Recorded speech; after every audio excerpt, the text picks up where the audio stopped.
Hi everyone, hope you're doing well from wherever you're watching this channel, depending on your time zone.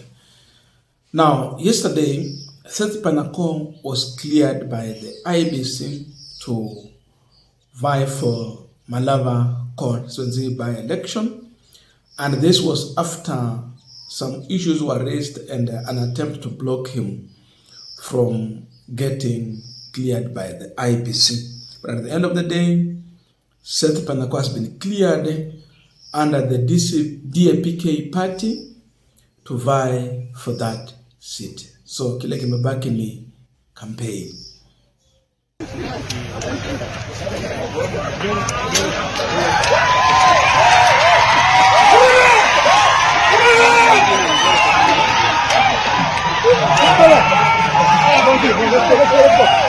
Tufanye hapa. Hapa kidogo tu sasa. Interview kidogo tu. A short interview here, please. Excuse me. Usenge pale. Adwes. Bwana papa. Alesa.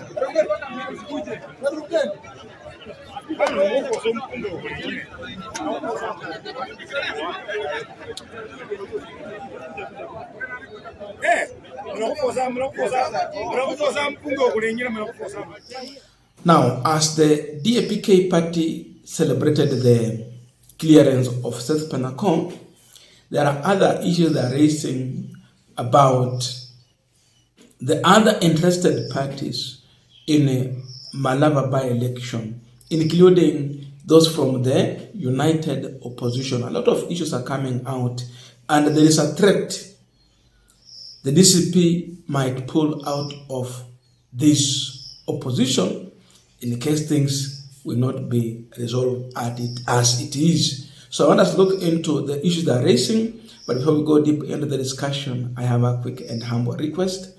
For those who are watching the channel and you have not yet subscribed, please consider subscribing. To our returning subscribers, I must say thank you so much.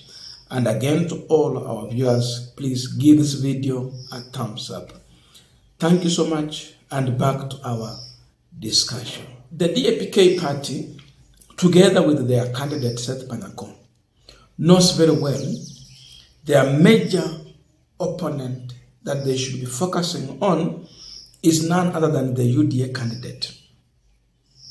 The UDA candidate, Mheshimiwa Ndakwa, comes out more of a state candidate, but not a person propelled by the people to go and serve them. He comes out more of a state candidate, whereby he has even high security. I'm being told he has 3 GSU officers guarding him. A lot of money is being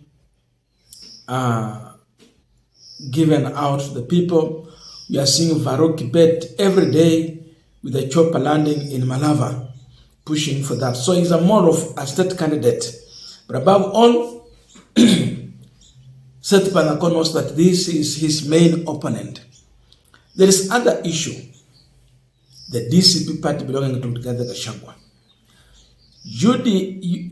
DAPK is raising serious concerns that the enemy within is here through DCP party. This is united opposition that should take over this party to teach the government side a lesson and create that perception and the momentum one would need going into the next general election. The surprise of these people is that Rigathi Gachagua has a candidate in Malava, Engineer Busiek. And having that candidate, they are looking on a statement that Gachagua issued earlier in a way he said he is advising some leaders within the opposition. Gachagua told Matiang'i to go back to Kisii, form a political party, mobilize the whole community in the party, then get out. Start from home. That tells you that they want to bring every region, they want every leader to concentrate in their region. Then after that, they later come out to form that united opposition. So if that is the move, then why is Gachagua interested in coming to Western rather than mobilizing Central? That is the big concern that the DAPK party is raising. Hizi vyama zinanichanganya ni kama zinakaribiana sana. DCP, DAPK. That is the big concern that we are also looking at in this opposition politics.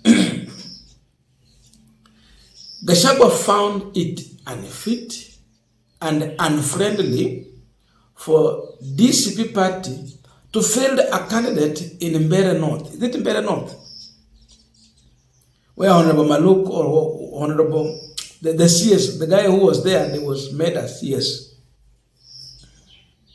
There is by-election there. Gachagua found it fit to allow Justin Muturi to field the candidate on his political party and the whole opposition to go and campaign for that candidate. If that was justified and fine. The big question that Eugene Wamalwa, Seth Panako, Boni Khalwale, and the entire team from Western in DAPK are asking is that how does then the same Gachagua comes to Western region rather than allowing DAPK to field a candidate, they bring their candidate Busiega to compete in opposition with the DAPK candidate. Sasa hata wewe ikifika pale Solona kuna siasa fulani ambayo si ya kuunganisha watu wa upinzani. Ni siasa ya kuleta mgao. Mount Kenya is far away from Western region.